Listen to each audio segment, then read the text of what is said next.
Isang magandang araw po sa inyong lahat. Maulan pa rin po ba dyan sa inyong mga lugar?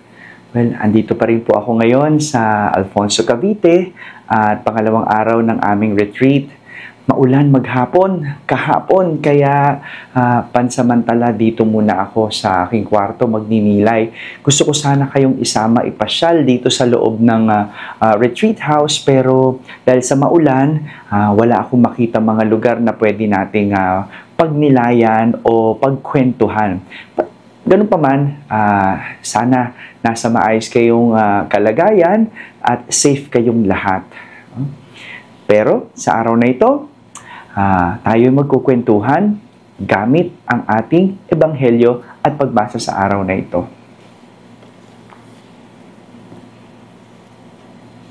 Our gospel today is taken from Saint Matthew. On that day, Jesus went out of the house and sat down by the sea. Such large crowds gathered around him that he got into a boat and sat down, and the whole crowd stood along the shore. And he spoke to them at length in parables, saying, A sower went out to sow, and as he sowed, some seed fell on the path, and birds came and ate it up. Some fell on rocky ground, where it had little soil. It sprang up at once because the soil was not deep, and when the sun rose, it was scorched, and it withered for lack of roots. Some seed fell among thorns, and the thorns grew up and choked it. But some seed fell on rich soil, and produced fruit 100 or 60 or 30-fold. Whoever has ears ought to hear. The Gospel of the Lord. You know, my dear brothers and sisters, this Gospel is kind of close to my heart, close to what my family and I had experienced in life. You know, every time that we feel that we are being tested, or every time that we have problems, challenges, maybe struggles in life, may mga pagsubok na dumarating, diba? Pakiramdam natin, ang dilim-dilim ng lahat. Madilim ang lahat. We feel that we are in darkness. That is why we cannot blame ourselves to feel that as if we are being buried. Para tayong nililibing. Lalo na pag patong-patong ang problema. Pag patong-patong ang pagsubok na parang hindi natatapos. Parang unti-unti tayong nililibing. Yun ang pakiramdam. But you know, I've come to realize that all the while, I thought ganun din. Para kaming nililibing na hindi makabangon, na hindi matapos-tapos ang problema. But all the while, yung akala kong nililibing kami dahil sa patong-patong na problema, pagkatapos ng lahat ng yon, doon ko na-realize na hindi pala kami nilibing. Kami pala ay tinanim. All the while, we thought we are being buried because we are in darkness.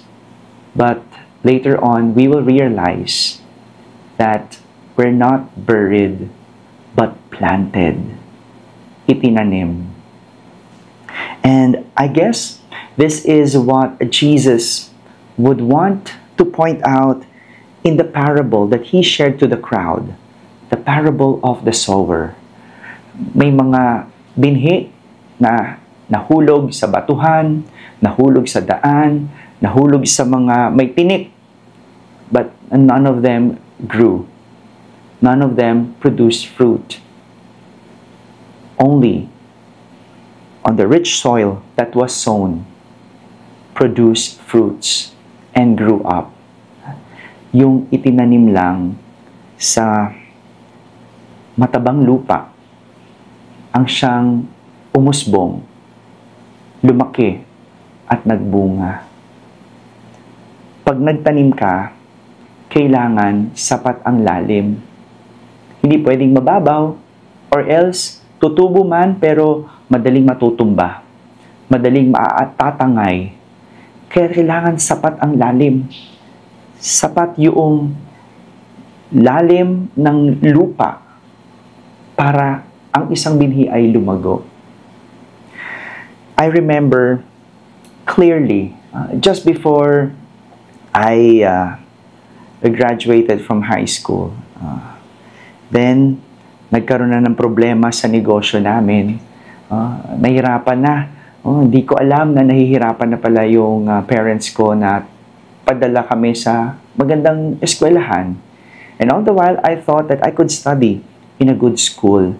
But later on, did I realize that nababaon na pala kami sa utang, nababaon sa problema, nababaon sa pagsubok dahil yung aming negosyo, gaya nung nakwento ko sa inyo na garment business, hindi na pala malakas. Natalo na ng mga ready-to-wear na nabibili sa Divisoria, sa mga Tiangge. Whereas yung aming damit na yung aming ginagawa ay medyo mahal dahil signature. Kaya, it was very hard. And I felt that it was the dark moments of our lives. Madilim nun. Hindi ko alam kung anong mangyayari. Hindi ko alam saan ako mag-aaral. Hindi ko alam kung paano kami makakaalpas. At dahil nasanay sa komportableng buhay, hindi ko alam kung ano ang buhay na opposite sa komportable. Pero tuloy lang ang buhay. Hindi naman pwedeng huminto. Tuloy lang sa paglaban. Maraming pagsubok, maraming pinagdaanan, mahirap, yes. Dahil parang di natatapos. Kada may problema pa rin. Kada konting makakaalpas konti, meron na namang parating. Sama-sama. Pero, dito ko naunawaan ang lahat na yun palang mga panahon na yon, yung problemang patong-patong, hindi pala kami parang nililibing. Kami pala ay itinatanim para lumago. But you know, it took some time. Hindi madali. Hindi madaling maunawaan yon dahil parang tinanim, hindi naman agad tutubo-tubo agad. Hindi agad lalago. It would take time. It will not grow overnight, but over time. At hindi mo alam, tumutubo na pala. Tumutubo ka na pala at nagkabunga. Fast forward from those moments to where I am now, lahat pala ng yon kasama sa isang magandang plano ng Diyos. Sino mag-aakala na makalipas ang maraming taon, ang aking magiging bunga ay yung bukasyong meron ako, yung pagkapari. Na sa dami ng aking pinagdaanan, problema, pagsubok, sa dami ng aming naranasan, dilim, liwanag, dilim. Parang, isa pala yun, paghahanda para ako'y lumago at hopefully tumubo. Tumubo at magbunga.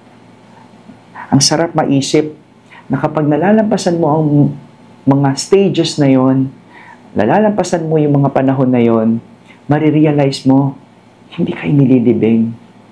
Hindi kayo nililibing ng Diyos. Ikaw ay itinatanim. At dahil ikaw ay tinatanim, gusto niyang tumubo ka. At sa iyong pagtubo, sa huli, magbunga. Ang ganda, pag nilaya nito. At nais kong marinig din yung inyong kwento. Nais kong marinig yung kwento ng inyong paglago. Ano yung mga panahon na pakiramdam ninyo, kayo ay parang inililibing? Yung madidilim at patong-patong na problema ng inyong panahon, kailan yun? Paano nangyari?